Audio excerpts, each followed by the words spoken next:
Hello everybody, welcome back to the channel. My name is Nick. I am just playing a daily run with the new champion Aatrox here, and frankly it wouldn't be a video for me, at least coming back from a week, if I didn't remember to check, did OBS forget what my microphone was in the time since I've been gone. Now granted, I did clean my computer fully yesterday.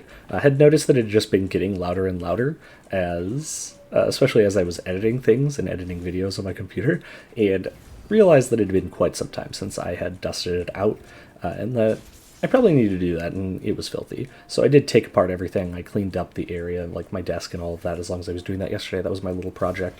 But it does mean that OBS can obviously not recognize, you know, that the same microphone that was plugged in yesterday is the one that is plugged in today. It insisted that a device with that name was not connected, and so I scrolled down one, and there was the identical name connected, obviously. So, playing the Aatrox deck, they just came in on Tuesday. It's a really weird deck. Frankly, I didn't know what to make of it. Part of that is that Aatrox has 85 cards. When you right-click, you have to parse together what goes with what, and they're not always next to each other. Like, one of the cards creates a card that appears, two down the line or whatever. So Aatrox himself creates the last card in the sequence. It's all very kind of obnoxious to read. His deck also is very light on actual units. Now, granted, the equipment can eventually be played as units, but they cost 5 and 8. That's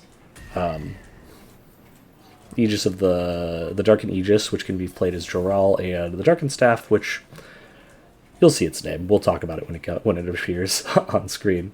But there's only 10 actual units, including Aatrox in the deck. So there's spells that care about things getting equipped. There's equipment that have to be equipped. So I was a little worried, just in general, about how many kind of non-units are in this deck, especially given that we have a bunch of equipment, and that Aatrox really cares about things that are equipped striking and all of that. So it was a little bit of a weird deck, and I wasn't sure what to do. I took the created cards cost one last, just because it does seem like there's a decent number of cards being created between Aatrox and some other stuff. I kind of was... It also it also has lots of lifelink, so it kind of means that there's a lot less need for healing than in other decks. Normally I would like to just make sure to take some amount of life gain, just in any run, because if you take too much damage, suddenly you can just die to a really good draw out of a deck. But in this case, Aatrox is more or less going to heal to a turn, or when he's summoned or when he strikes, he heals to.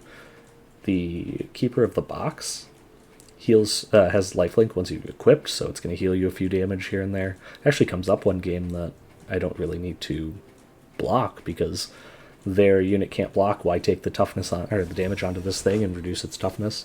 And I'll just heal up the damage anyway. Kind of old magic style, just swing past you. This particular pick made me realize that Forsaken Basai, whatever it's called, is a really awkward card, because it's if you pick a Darken or Equipment card. So there aren't really Darken, so other than Aatrox. So it's like if you pick Aatrox or one of the equipment. So the predict is going to miss a lot. So we essentially just got a 2-1 for 1, which is fine. It's not the end of the world. And we get to predict, which isn't nothing. But it wasn't all that good. Kind of definitely feels like one of the weaker cards in the deck. But it's a 1-drop. It doesn't have to be the strongest thing, obviously. Just another, like, when we already are light on units, I want the units that we have to feel good. I just decided to play Aatrox mostly just because I want to see how Aatrox plays.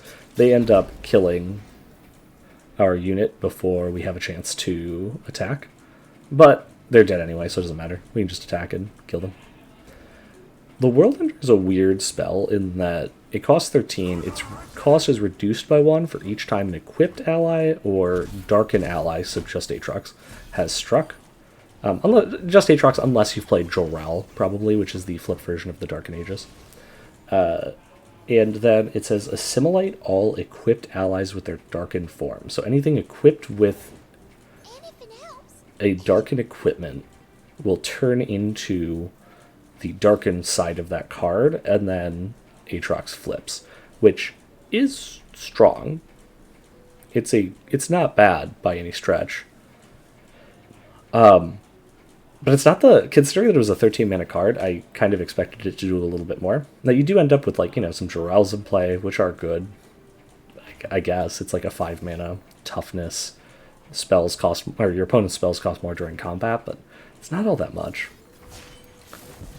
overall. Like here, I'm just sitting here deciding between kind of like similar options on like what to do, and then I decided to just like screw it, and I want to see his animation.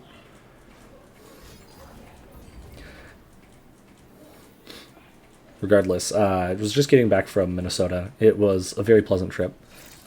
Stayed with my friends Andrew and Tasha, who are two of my best friends from college. The last time I was in Minnesota was for their wedding, actually. And I had a really good time.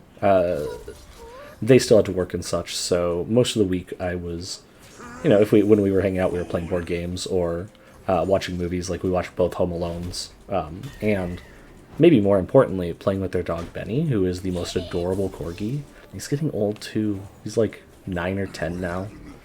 Just wild because I I remember when he was a puppy, just a wee babbo. And now he's an old dog. He's so smart though. They prioritize giving him puzzles and all these things for him to figure out, so that he's a really smart dog. Very communicative too. Very well behaved. Gives the best cuddles. Honestly, if you have a dog, I understand you believe your dog is the best dog. Everyone thinks their dog is the best dog.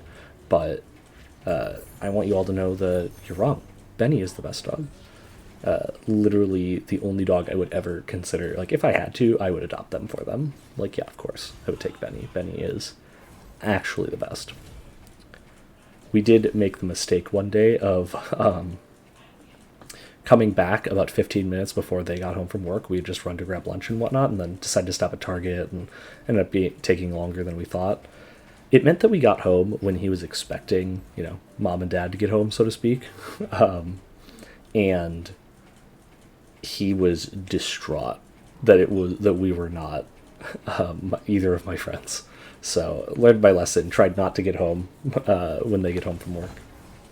Here, what I'm deciding on is, like, basically, I think that I need more units. I end up taking Poppy because her units are cheap enough that they can be equipped, and probably more importantly for the comparison with Gwen there, not ephemeral. Equipping ephemeral units is a good way to waste a lot of mana, and I wasn't feeling like it.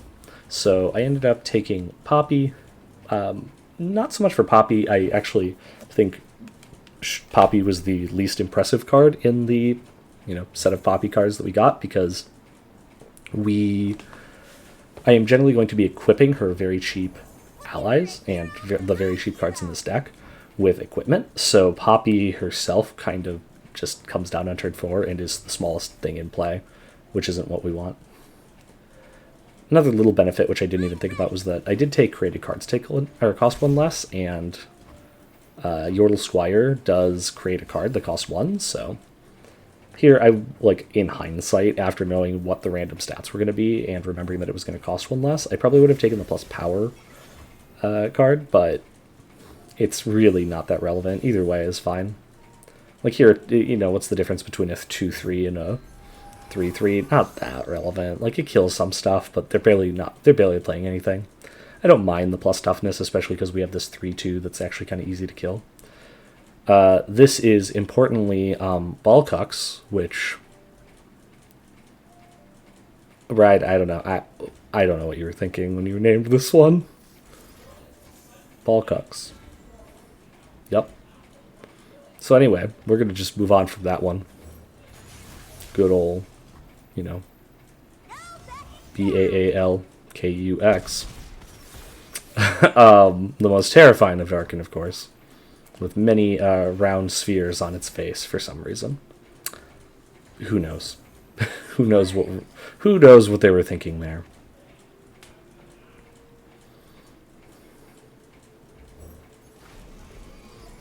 Come on, give it a try.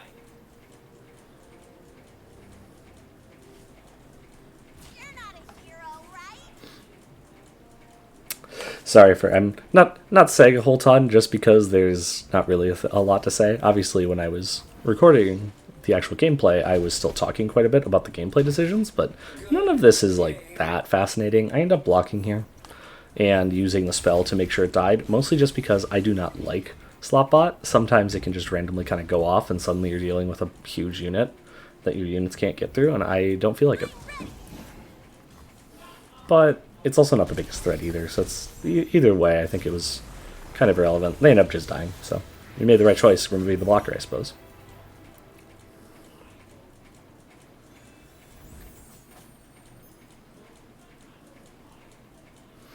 Here, I remember that I have missions again from the event. I can play a card that, or I can empower units, which I can't. I literally cannot do. I have never seen an empowered unit in Path of Champions, so probably not doing that one. I can play a card that requires me to play multiple other cards to even create, so I can then play it. So probably not going to play that 15 times.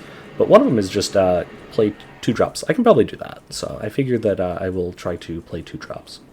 Now, none of my units are multi-region, really, in this deck. I think that technically Poppy is Demacian and Bandle City, but that's about it. On the other hand, the 5-drop Rissi, I can't even see him, the Silent Storm guy, does create a 7/3, and 2 bodies is actually really relevant when you're playing all this equipment, because we can pump up that 1/3, for example, to become a 2/4 Fearsome and kind of mess them up. In addition to giving the 7/3 toughness, 7/3 like impact 3 or whatever the card it creates is actually quite nice. So I ended up taking that. There was the thing that created an ephemeral copy of itself, and if a unit has died, then draw a card. The 3-mana thing. I don't like the ephemeralness. That one doesn't really count as a unit in my mind. Here I'm going to end up giving +1/+1 to the Darkest Aegis, whatever it's called. I'm going to go with the Darkest Aegis, even though I can read it on the screen, obviously. But making equipment +1/+1, especially given that it's kind of more permanent nature, is very, very useful.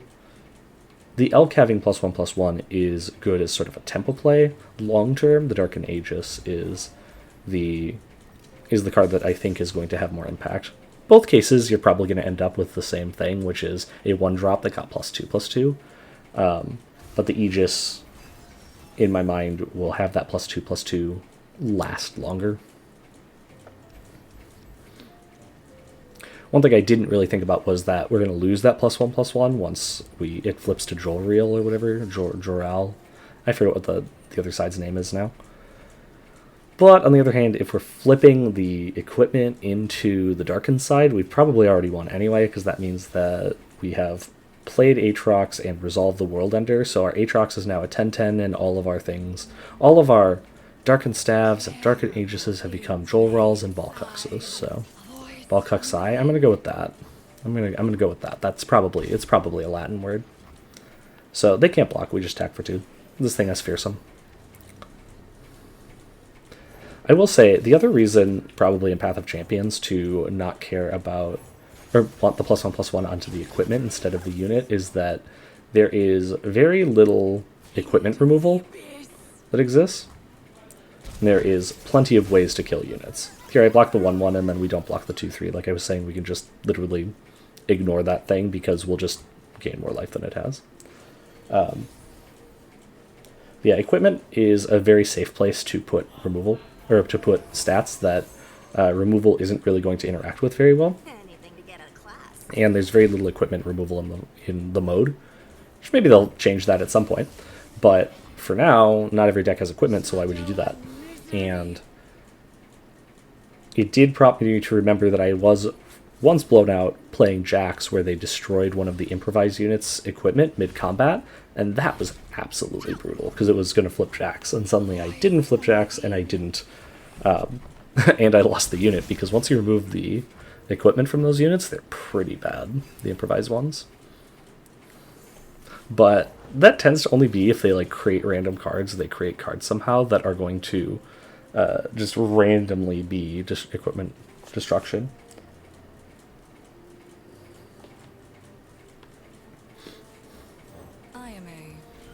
Now here, I'm looking at a bunch of options. They're all kind of similar. We could play Poppy. Poppy doesn't really matter. I just opt for the 1-3 with the 7-3 just because those all seem like good things.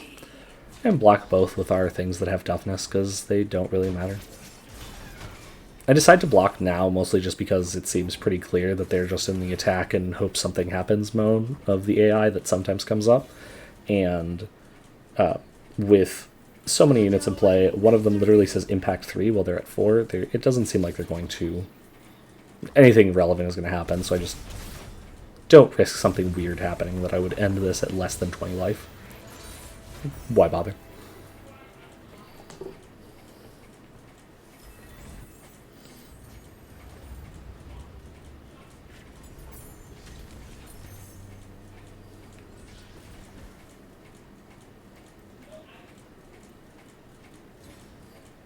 So here we have the option between some sort of medium Demacia cards and Ionian Hookmaster, which says Improvise.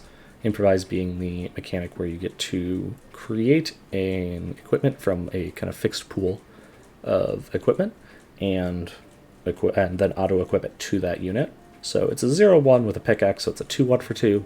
Not a great unit, but it's going to create an equipment, which is excellent. And because it's a created card, if that comes back to our hand, it'll cost 1 less. It all just really fits. Here is me doing a quick explanation of why I found this deck so impossible to understand what was going on, which was that when you're reading through things, it's like, to get to this card that Aatrox creates, the very first card you saw, you have to flip to the very back. So I finally found that thing to figure out what was going on with how he levels up. And then I'm going backwards. I'm like, okay, so this card says this. Then I flip back one, and oh, okay, so that created the last card I saw. Great. And then I see an equipment, and I'm like, okay, so how did we get this other card? Because it's not like the champion spell. And then I see the champion spell. And it's just lots of different pieces that are not in an order that actually makes sense. So when I was reading through quickly, it was not my favorite. I cut Furious Wielder just because I don't think the card is very good. 4 mana for... target equipped ally strike something is a lot, especially for something that kind of has a lot of conditions. You have to have a unit, you have to have it equipped, it can't die to removal. It all isn't exactly what I want to do, and given how much mana it is, it's like really hard to kind of like weave into a turn too, right? Like you have to, say you start with no units on board, you have to play something, so 1 or 2 mana at least, and then you have to equip it, so probably another 1 or 2 mana, and then you can play it. And it's like, so you had to have, say, 6 to 8 mana on average to actually make that happen. So overall, it's like something like Fish Fight, even though it unequips the equipment, you just get to pay the cost in increments, and that's a lot easier to do. Especially against Teemo, I just don't want something kind of clunky like that in my hand. I don't think that we ever see a point where Furious Wielder would have even really been a relevant play. Again, here is the Furious, or whatever it's called, something Bacchae, making a prediction that doesn't end up being relevant to its stats. We're just kind of picking between 3 similar 2-drops. Making me feel like that card is particularly unimpressive, but a unit's a unit, frankly. I can never see myself really cutting that because I'm afraid of running out of things to put the equipment on. Like if there's, we go into one of the levels where they can actually trade with our units kind of decently, or remove our units with some like easy removal spells, then might just not have any really relevant plays, which kind of sucks. And just be sitting there with a handful of equipment that we're going to have to play as Darkin just on their own.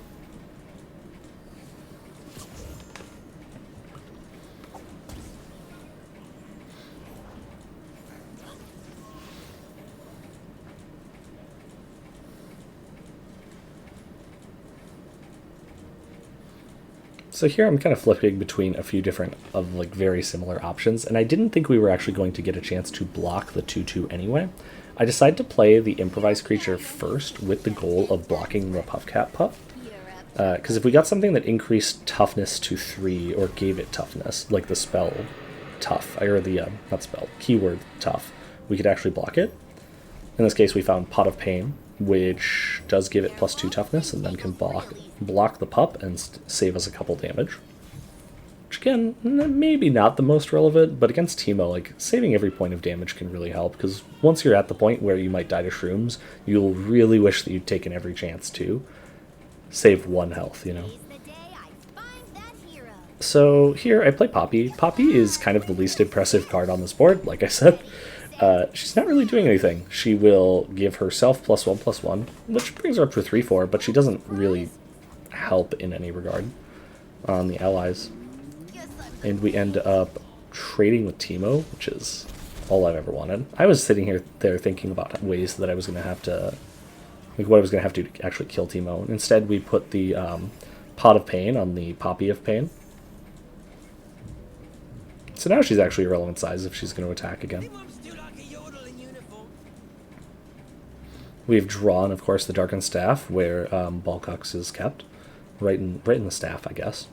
It's all very, like, what? How did we get here, Riot? Who did this? So, that was actually a mistake, me playing the 3/2 elusive thing. Not because, like, it's particularly bad or anything, just I literally was intending to grab the Yordle Squire so I could play the created cards thing. As it turns out, that Conchologist from a minute ago is created a +2/+0 and quick attack spell for Chumpwump. So our Poppy ends up getting eaten by the Chumpwump out of nowhere. Was not expecting to get blown out by that sort of a combat trick all of a sudden. Usually their combat trick is like stress defense, which is turn something into a 1/3 that we saw earlier. Instead they had a surprise 2-mana 1. So wanting to have done this anyway, I just play out the Yordle Squires. I also play their stupid spells, giving the elusive creature toughness, since we want that to stick around in case they play another Teemo. I play the staff onto a Yordle Squire, mostly just because I want to get that equipped for it to count for World Ender. And of course we play Aatrox because it's Aatrox time, turn 6. You know, exactly when I want my hero to come out. Especially when it's a 6/6 for 6 and has like almost no other relevant text. So grab that, put that over on Aatrox. I expect them to block the 4/3 with Chumpwump, and they do, because they want to save health, since they, or sorry, I should rephrase that, they want to not die. Play a couple mushroom cards. And then we lower the cost of the Darken, or of World Ender, down to 5. Not bad. A lot of work done there. We also have a little bit of a choice here between playing 2 equipment, or the ones that cost 1, the improvised equipment, or playing the Darken Aegis. I opt for the Darken Aegis, and I think it was actually correct to play the 2 other equipment, just because we can just, after Aatrox flips, we can just play the Darken side of the Darken Aegis, Jolral, for free, because he makes a Darken cost 5 less.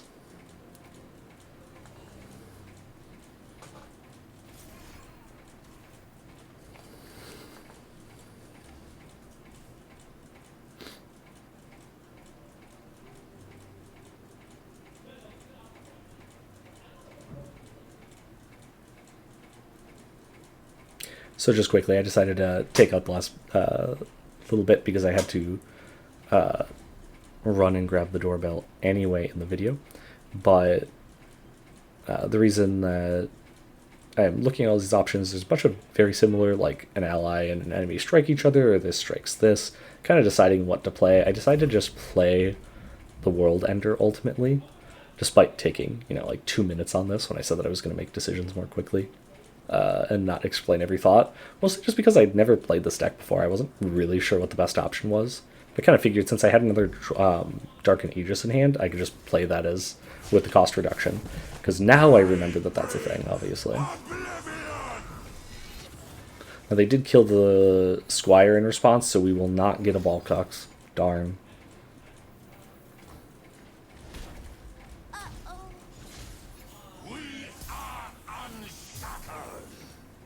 Yep. Easy, Captain, your piece of the hand. Okay, well, calm down. So, and rather than playing the lifelink thing, because I don't think it's that relevant, I realized I can just equip Darken Guy with equipment. I can put the combat reel onto our 3-4 elusive, making a 5-5 elusive, which is, of course, big, and they're at 2. And that's more or less it. That's kind of the game. We can kill them in any number of ways, and I opt to do it in this particular fashion with Aatrox first, because why not? So, of course, Aatrox doesn't end the game because they stress defense it. Whatever, it doesn't matter. They're dead anyway. But that was it. Aatrox's deck, kind of a strange one, not gonna lie. Don't know how I feel about it. Curious to see what the star powers are, but overall, I hope that you enjoyed the video, and I'll be back to posting daily videos. Sorry there wasn't one yesterday. I was just beat after going to the airport and having delays and getting home super late, and I slept for just a constant 7 or 8 hours and then had to get up to do some things, so I just was not feeling it. But you can look forward to 8 a.m. videos resuming again tomorrow, Monday. Bye.